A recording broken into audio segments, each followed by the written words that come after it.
Hello बच्चों, कैसे हैं आप। उम्मीद करती हूँ आप बढ़िया और एकदम मज़े में होंगे। बच्चों, आज हम पढ़ेंगे वचन। बच्चों बताइए, चित्रों में क्या क्या एक है और क्या क्या एक से अधिक। नीचे कुछ चित्र दिए गए हैं, उन्हें ध्यान से देखकर पढ़ना और समझना है। जैसे पहले चित्र में लड़का खड़ा है और अगले में लड़के दौड़ रहे हैं। अगले चित्र में लड़की हंस रही है और उसके अगले चित्र में लड़कियां हंस रही हैं। तो आपने देखा कि ऊपर लिखे वाक्यों में लड़का तथा लड़के एवं लड़की तथा लड़कियां शब्दों का प्रयोग किया गया है। लड़का और लड़की शब्द एक ही संख्या बताते हैं, जबकि लड़के और लड़कियां शब्द एक से अधिक संख्या बताते हैं। शब्दों के इन रूपों से उनकी संख्या या वचन का पता चलता है। आइए वचन की परिभाषा जान लेते हैं। जिन संज्ञा शब्दों से एक या एक से अधिक होने का बोध होता है उन्हें वचन कहते हैं। अब हम पढ़ेंगे वचन के भेद। वचन के दो भेद होते हैं, एक वचन और बहुवचन। सबसे पहले जानते हैं एक वचन क्या है। शब्द के जिस रूप से उसके एक होने का बोध हो उसे एक वचन कहते हैं, जैसे लड़का, चूहा, तारा आदि। अब समझते हैं वचन क्या है, बहुवचन क्या है।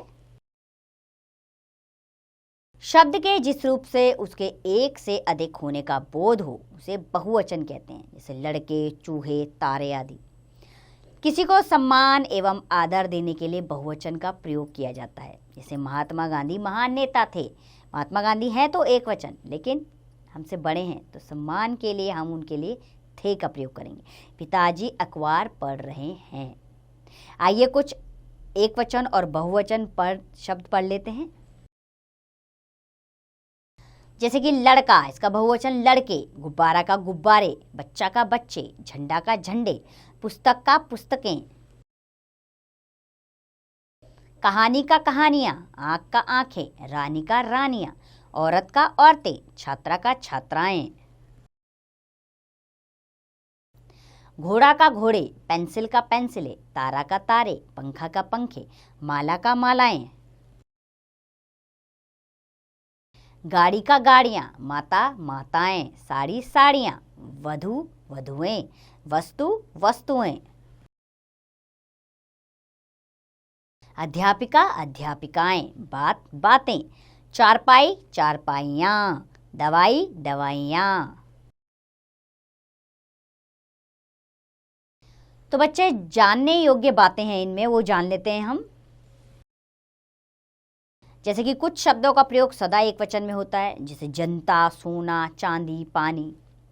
और कुछ शब्दों का प्रयोग सदा बहुवचन में होता है, जैसे आंसू, बाल, दर्शन, हस्ताक्षर, प्राण। यानी उसके प्राण निकल गए, गया नहीं, गए। आदर एवं सम्मान के लिए एक व्यक्ति होने पर भी बहुवचन का प्रयोग किया जाता है, जैसे नेहरू जी महान नेता थे। वचन के कारण वाक्य में भी परिवर्तन होता है, जैसे कक्षा में बच्चा है, कक्षा में बच्चे हैं। वचन परिवर्तन करते समय बड़ी तथा बड़े ऊ की मात्राएं परिवर्तित होकर छोटी ई तथा उ की ओर हो जाती हैं। जैसे घड़ी घड़ियाँ, दवाई दवाइयाँ। यानी कि एक वचन में बड़ी ई और बहुवचन में छोटी ई, वधु वधुएं। अब ध्यान देने योग्य बातें हैं इस पाठ में, उन्हें जान लेते हैं।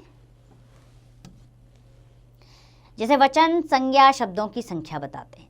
वचन दो प्रकार के होते हैं, एक वचन और बहुवचन। एक संख्या का बोध कराने वाले शब्द एक वचन कहलाते हैं और एक से अधिक संख्या का बोध कराने वाले शब्द बहुवचन कहलाते हैं। उम्मीद करती हूँ बच्चों आप समझ गए होंगे वचन किसे कहते हैं और उसके भेदों के बारे में भी जान गए होंगे। अब आप इसका अभ्यास कार्य स्वयं कीजिए।